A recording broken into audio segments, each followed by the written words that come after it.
I don't know if you've noticed, but the country seems to be almost on fire after a rather healthy economy was unilaterally nuked by one orange dude. I mean, check out our Commerce Secretary, Howard Lutnick, or if your portfolio is falling, people call him Howard Nutlick, talking on CNN saying Trump will not back off no matter what. So the European Union and China, they have already vowed to retaliate. At what point would the administration consider pulling back on tariffs, especially on those 10% across the board tariffs? Basically, what concession are they looking for? What do they want to get? Where is the room for negotiation?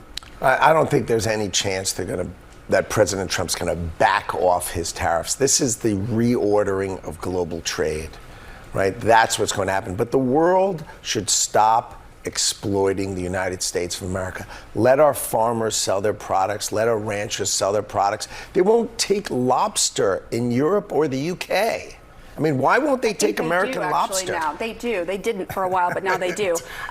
They don't, because Downing Street said they're going to start with, they changed their trade policy. All of these unfair trade practices that the Trump admin points out either stem from a misunderstanding of how trade works and what a trade deficit is, or it's just some outdated lie. Going to start having lobster dinners in Downing Street. All right. Okay, I'm glad he's laughing, but Howard Lutnick, our Commerce Secretary, revealed something pretty scary there, and it's that there's no room for negotiation whatsoever. Trump is going to keep his tariffs on, and nobody can stop him. I mean, check out this. In 1 hour this morning, Apple lost an amount of capital equal to the entire GDP of Pakistan or Hong Kong because Apple dropped 9% due to a lot of the tariffs on Taiwan, the semiconductor drama, and just broad economic instability and uncertainty. But 9% in one morning is crazy. Let me remind you, 9% in 1 month would be very worrying for any company. So one morning is not good whatsoever, but we're not done. Ron Filipkowski said, straight down seems kind of bad. This is the stock market plunging this morning and last night. Absolutely. Here's MeidasTouch saying, just in, Stellantis announces temporary layoffs affecting approximately 900 workers across several U.S. facilities in response to Trump tariffs. When Trump said golden age of America, he meant your paychecks will stay the same, but your groceries will be priced like they're made of actual gold. Because now workers are being laid off, prices are going up. It's pretty terrible, but check out this. Brooke Rollins, the U.S. Agriculture Secretary, went on Fox News to try to comfort farmers, and she did the exact opposite. While she's speaking, you see the chart on the left ticking down ever so slightly. Watch. While certainly the economy will be adjusting, the negotiations will continue. We are really, really excited and very grateful to President Trump's leadership and being willing to be bold and fearless in facing some pretty big policy challenges around the world. So what is the impact on farmers then? Well, we'll see, right? I mean, we're negotiating. Now we move into some significant negotiations. Wait a minute. Did she just contradict what Howard Nutlick said a second ago? Didn't Nutlick just say there will be no room for negotiations whatsoever? Yet Brooke Rollins is saying we'll see what happens after the negotiations start. This administration is totally incompetent. They're all on different pages. I bet Caroline Leavitt would say something completely different if she were asked. And also, we heard that Trump didn't have his tariff plan fleshed out until a few hours before his speech at the Rose Garden yesterday, which is kind of a scary thought. Here's the Canadian PM taking the stage for the first time in responding to this new round of tariffs. The president's actions will reverberate here in Canada and across the world. Three different sets of U.S. tariffs remain in place and will continue to pose significant threats to Canadian workers and Canadian businesses. And while they have been imposed under different premises, some things are consistent. They are all unjustified, unwarranted, and in our judgment, misguided. Very well said. Unjustified, unwarranted, and completely misguided. And honestly, that's him using kid gloves right there. That's every leader and every politician, MAGA politician, I feel like they're all being soft with Trump and not telling him that what he's doing is incredibly dumb. Watch this clip from CNN. Do the math. And I swear I've done this 100 times in my head. And once again, my whole life I've done this.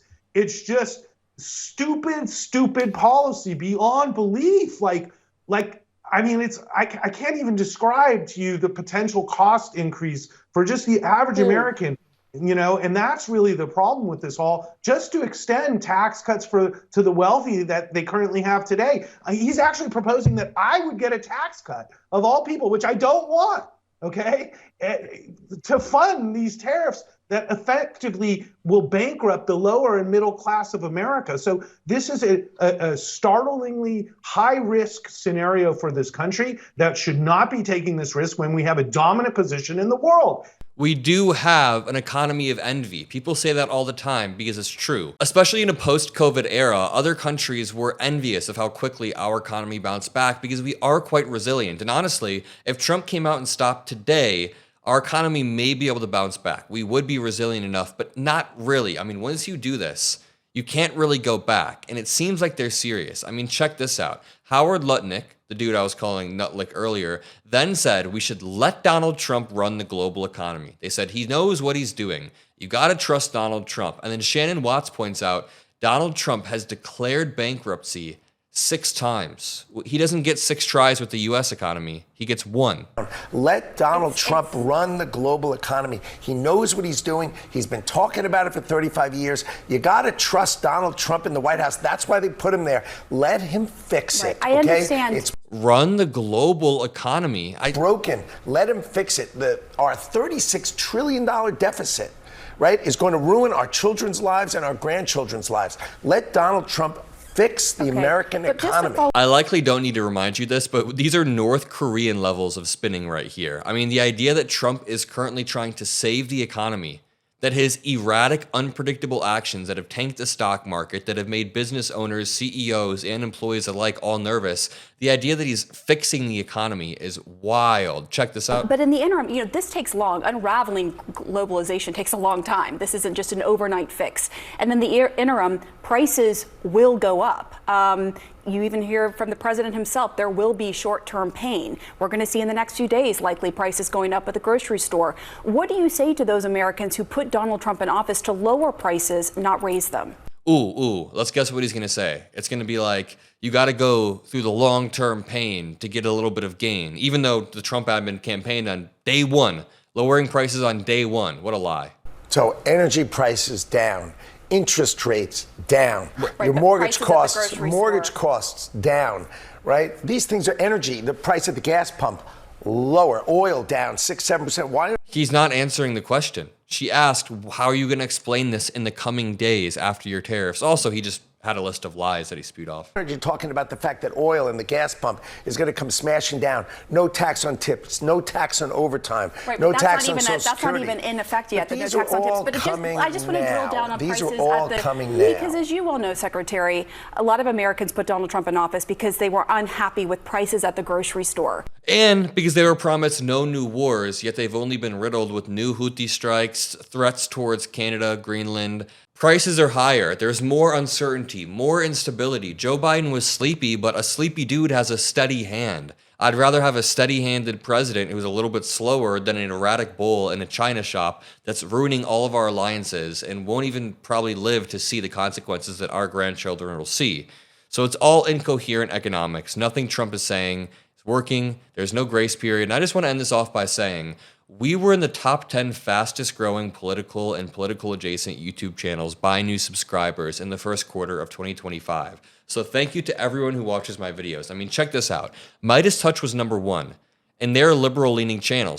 And they're more progressive leaning, so they have a blue bar. Then you see Fox News, Candace Owens, those are red bars. But now you see that left-leaning media is growing at a rapid pace. Right there is my name in the number 10 position. We're near The Daily Show and Joe Rogan and Brian Tyler Cohen and MSNBC. We are growing at a huge rate, and it's because of you guys. So all that I ask is that if you're watching this video, spam some blue hearts for all the work that you've done over the past year or two to help me build this up, and make sure you're subscribed below. A lot of people think they're subscribed, but they're not. Let's build this, and in Q2, let's make sure we're beating Fox News and Candace Owens. It'll be MeidasTouch and I at the top because of you guys. So thank you. Have a great rest of your day, and I'll see you in the next one. Peace out.